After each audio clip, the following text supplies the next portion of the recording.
Hi mga katambing! Kamusta po kayo? So for today's video, mag-grocery po tayo.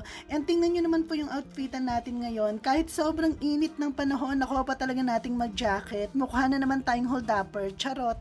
So ito na nga mga katambling, sumakay na tayo ng tricycle kasi sobrang init nga ng panahon, ayokong maglakad. Baka mapagkamalan talaga tayong hold-upper.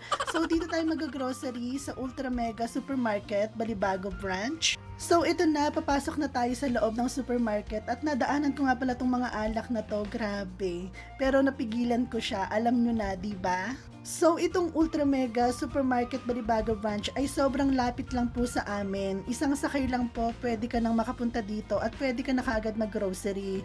Kaso nga lang, konti lang po yung mga ibinebenta nilang products dito, yung mga items po, kasi po sobrang liit lang po ng supermarket na to.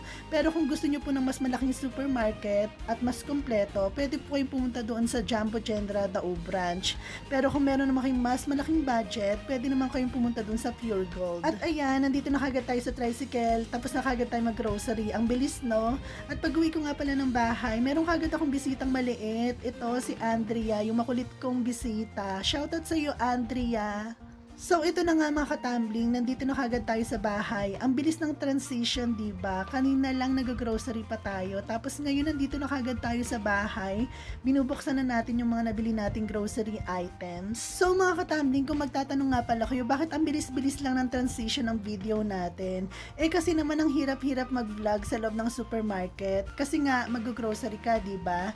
Tapos hawak-hawak mo pa yung cellphone mo, magtitake ka ng pictures, tapos kukuha ka pa ng mga videos. Sobrang hirap, diba? Anyway, ito nga pala yung mga products na nabili natin. Ito nga pala yung pinakamahirap na part, pero ito yung pinakagustong gusto ko kasi nag-i-enjoy talaga ako dito.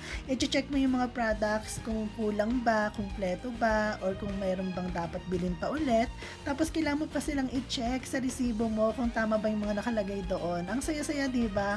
Ako kasi nag-i-enjoy ako pag ganun eh. Ewan ko lang sa iba kung nag-i-enjoy sila.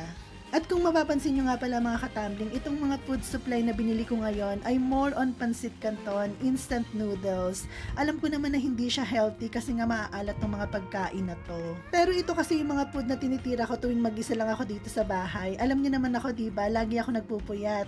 Lagi ako nanonood ng YouTube, lagi ako nakikinig ng mga kwentong nakakatakot, lagi rin ako nanonood ng mga horror films, kaya konting-konti na lang talaga yung pagmumukha ko talaga malapit ng maging horror. Charot!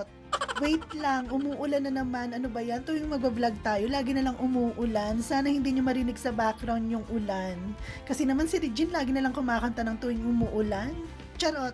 Anyway, mga katambling, balik pala tayo sa topic natin. So, ayan, ang dami ko rin palang pinamiling mga chichirya.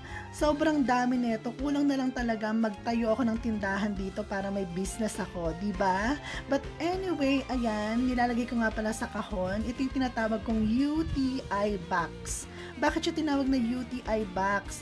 Ito po ay urinary tract infection box. Kasi alam niyo naman, diba, sobrang alat ng mga chichirya na to. Kapag nasobrahan ka, sakit sa bato talaga yung aabutin mo. Pero ako, in moderation lang. Hindi naman ako sumusobra. Konti lang yung kinakain ko neto. Siguro mga 10 piraso lang. Charot.